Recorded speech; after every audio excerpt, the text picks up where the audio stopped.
Okay, as the last speaker, I'll try to be quick, but I have too many slides, I warn you. So now you know that we do really, really cool stuff. We do really, really inexpensive stuff. We do really, really futurist stuff, but we really do is Lustre. So get used to that. We have in the last couple of months, we have merged the DDN Lustre activities and the Inter-Lustre activities into one team, led by Peter Andreas, sitting over there, into what we call the Whamcloud division at DDN, focused on open source Lustre development. We work, this is a DDN user group, so we don't talk too much about Cray and Fujitsu and all the other partners we work with, or HP and Dell. But we do work with those partners as well. But we also do advanced management features, and I'll talk a little bit about that. We do a lot of integration with the DDN hardware. We do a lot of performance optimization. There is a lot of interesting stuff coming. We work on new application areas. We work on workload optimizations, on packaged solutions, and of course on end-to-end support, which means giving you a Lustre system that isn't just a piece of software that you download, but a system-level experience that works for you. I don't need to talk about Lustre. To me, you know, some of the important things with Lustre always have been, there is performance, but Lustre is a nice modular architecture. It comes with very flexible networking. And of course, it is essentially open source Linux packaged together in a parallel file system environment. Now, in addition to this, so a lot of work we do is on Lustre Core. We contribute now most of the code, but we also do a lot of work on additional features, what I call the usability layer. So going forward, our focus as a team at Whamcloud will be twofold. On one side, we will focus on Lustre Core, and we will be aggressively open source with that. There will not be a special DDN distribution or so, but at the same time, we will build a very powerful usability layer. As you know, there are many tools in Lustre. Sean was talking about changelogs.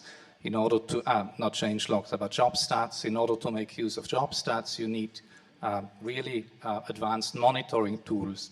So in future, our ambition is to give you both the open source core, but also then that powerful usability layer that makes Lustre into what you as a system administrator or as a user really deal with. This is the official community roadmap around, oh, yeah, that doesn't quite work. I think it was done on a Apple laptop, so. You can see it on the website. But I'm going just to mention a couple of things that are important. So one thing that we have been doing already is a much broader CPU support. There are ARM systems going into production with Lustre. There is a very large Power 9 system going in production with Lustre in Europe next year. These are some of the things that we are doing. I'll skip some of my slides here and just go to the interesting and important things for future. We have worked on a project with a customer in Japan that we call Lustre-on-Demand. So the idea here is really to give you ephemeral namespaces integrated with a job scheduler, with automated data staging, a lot of flexibility. So essentially, you can create dynamic instances of a Lustre file system on NVMe devices on a client. We call this Lustre-on-Demand. You know, we have all of these L names. So there is already an LOD, so there is another LOD. There is a LIPE. There is, you know, very soon we'll have LL apply policy or. Now this is one step in a direction that I think is really, really important for us. I'll mention a couple of other projects that go in a similar direction. You probably have heard about a project called Persistent Client Cache, which is essentially a reverse HSM mechanism where data is staged from the file system into a local file system on a client in an HSM-like mechanism, but is still essentially managed by the parallel file system. So this was a project, a collaboration with a large HPC center in China, but this is a project that we're quite excited about for applications in machine learning where data is mostly read. So it's read-intensive workloads. So here, these kinds of capabilities will be very, very powerful. And there is a couple of other projects that go in the same direction. At LAG this year, we have discussed the client metadata write-back cache, which uses, again, a client capability to accelerate metadata and data. At this stage, this is a POC, but this is part of the future for Lustre, and we can discuss the details of this project with you if you're interested. We have additional efforts to take these capabilities a step further with a whole client container image that can be mounted on a local client, but will still be in the Lustre namespace, essentially. So as you know, in the past, like Fujitsu in Japan, for example, has used loopback devices to build very large, extremely scalable metadata capabilities for the K computer. So this will give you this capability in a Lustre file system managed by Lustre within the Lustre namespace. Now, these are some of the future-looking investments that we are making in Lustre. This will become available with Lustre 2.14, 2.15 in the 2020 timeframe. So let me take a step back and go back to what I said earlier, the manageability layer that we are adding to Lustre. So on the DDN side, we always had a project called Exascale. So Exascale was our DDN distribution of the Lustre file system that we have combined with a set of tools for installation, for management, for monitoring. On the Intel side, there have been similar efforts with IML, the integrated manager for Lustre. So we have built a roadmap now where we bring all of those things together into a future management layer that will become available in a 2020 timeframe, where all of those things will converge in one management layer that we will release at the same time as the Lustre releases. So what we really want to do is build this usability layer on one side, make sure that anytime you release a new feature in Lustre, that you get the manageability immediately as opposed to 2-3 years later, or as opposed to, well, you build your own scripts and figure out how to use this thing. So what we really want to do here is make Lustre more usable immediately. So when features become available, that they become available to you as a user. We have built a fairly rich roadmap for Exascale.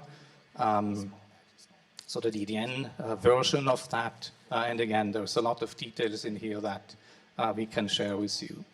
Some of the key areas here, we have talked about AI. There is a lot of work that is going into enhancing SFA capabilities with Lustre. There is a lot of work on performance. There is a lot of work on data management and also on cloud capabilities. This is one effort that we will bring to the market in a couple of months. T10PI is already available in the Lustre file system. We will have an integration with the SFA platform, including the virtualized embedded platforms that will essentially give you T10PI from the Lustre client to the device in an SFA system. People have been using NFS export for a long time. We will make it more usable with a new effort, a new gateway project that will be available in phase 1 in a couple of months as a 2-node gateway, and then in a phase 2 in a multi-node HA configuration, eventually also adding in future object capabilities if we see the demand for that. I did mention cloud, so Lustre is available on Amazon today. It is available on Microsoft Azure, and it will be available on Google Cloud very soon. We have various other projects with cloud providers in the US, in Europe, in Japan. So this is an area that we're quite excited about. Then you may have heard about a new DDN project called Data Flow, which is a collaboration around backup archive capabilities. And we are actively working on an integration of that product with a Lustre file system that will make it much easier and provide backup archive capabilities, as well as capabilities to move data between file systems or move data to cloud in an automated fashion. This data flow project comes with its own metadata engine, so it will do its own discovery of data, build a catalog, and then it will provide you policy capabilities.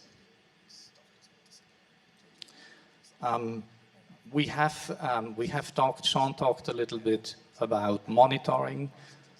There is an open source product available called Exascale PerfMon that probably is the most sophisticated performance monitoring layer.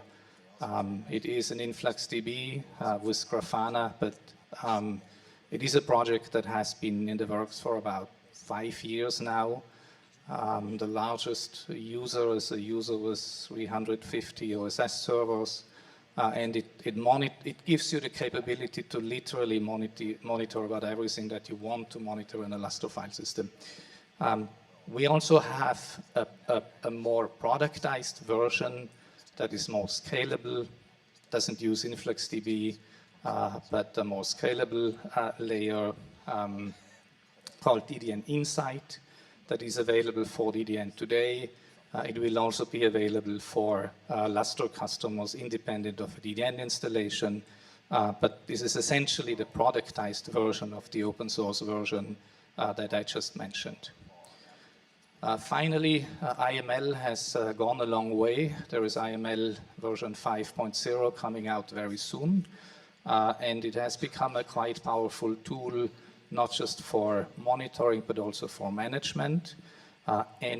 As I said, we have a plan to take all of these capabilities, DDN Insight, Exascale PerfMon, IML 4.0, 5.0, as well as the Exascale framework, which provides management and also support capabilities, and put those step by step together in one next generation management and monitoring platform for Lustre.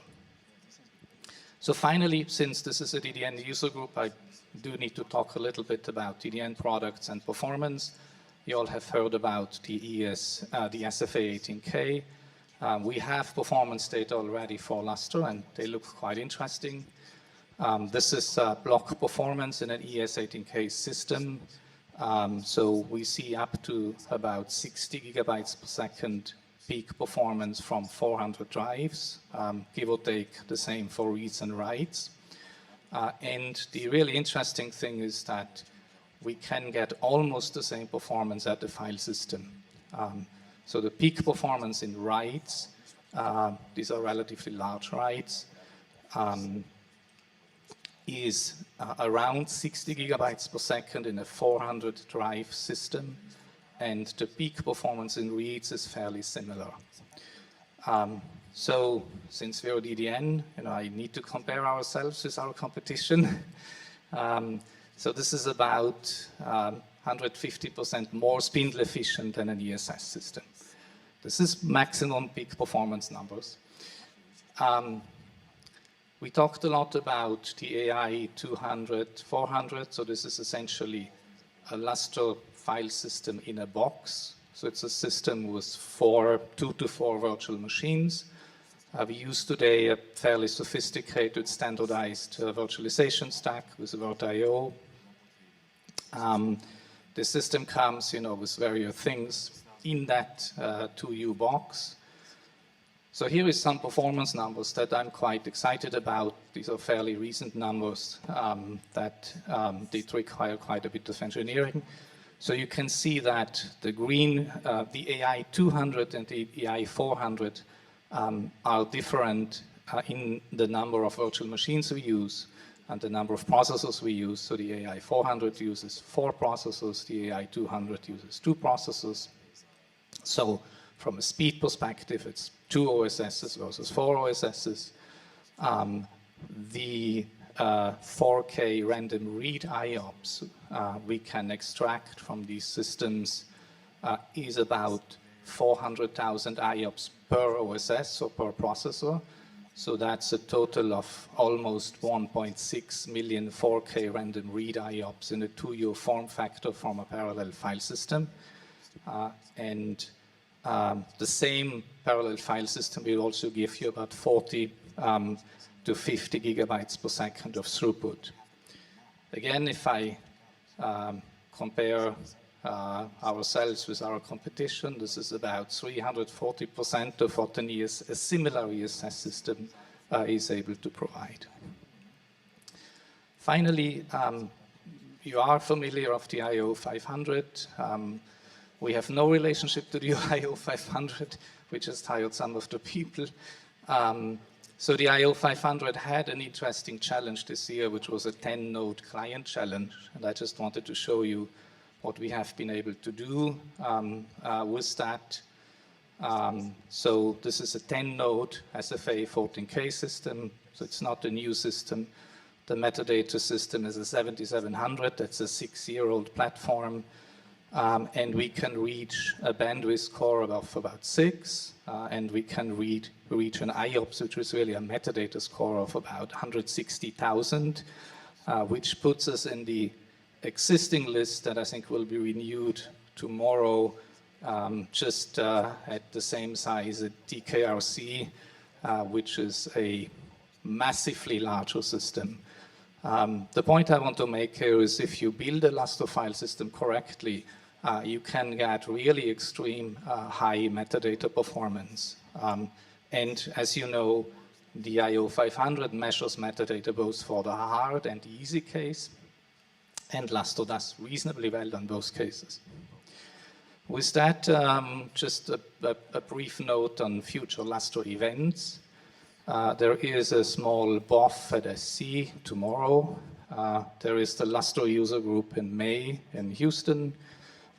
There will be a BOF for a Lustre User Group at ISC. And then we have various other events. The Lustre Admins and Developers Workshop that's run by CEA, usually in September. We have events in China and Japan that we run in October, and then we'll be back to SC next year. Thank you.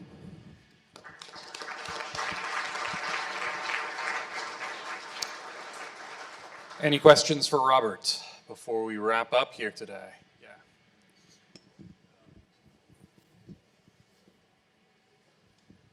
So Lustre-on-Demand is exactly spot on something we were looking for recently. I was hesitant to go that route because I'm assuming there's no way around not building your compute nodes against Lustre code and having clean kernels on compute nodes. That would be my. Yes. Okay, because I was looking at the BGFS on demand, but if Lustre can be done in an on-demand fashion with not changing your kernels, and it can be stood up in a relatively easy manner, then that's a win-win for us. Okay. So I do think that Lustre-on-Demand will be an interesting capability, especially for oil and gas. The project was done with a life sciences customer, but I think it has fairly broad applicability, and we have done quite a bit of work on scheduler integration. There is a couple of presentations from LAD that you can look at. I was just mentioning sort of a high level, but it is a project I'm quite excited about since it points a bit towards the future of what we want to do with Lustre. I just wanted to thank Robert, obviously, and he made a statement. I saw some of you guys flinch a little bit, so I'll address it, right? I mean, DDN is becoming, and we are all about file systems, right? So we do, and as you can see, it's we now are up to 3, give or take, because we have the Lustre file system, we have Gridscaler, GPFS that we are supporting and continue to support. I mean, a large portion of our install base is on V4 and now V5, and you can basically get them both from us. And then we have the Tintri file system as well now as well. So it's something whereby we're investing across the board. We're viewing it as far as best technologies for the right usages. So for those of you who obviously are just running Gridscaler, there's no issue. A lot of you, like Brock or University of Michigan, are seeing joint. I mean, they can do both, actually. A lot of our academia or research institute are actually running both file system, and hopefully soon they'll be running Tintri as well. But so I just wanted to mention that. And Robert was acting as president of Whamcloud, so he's obviously very excited about Lustre, as he should be. So anyway, I wanted to just point that out. Well, I guess with that, I'll hand back to Kurt.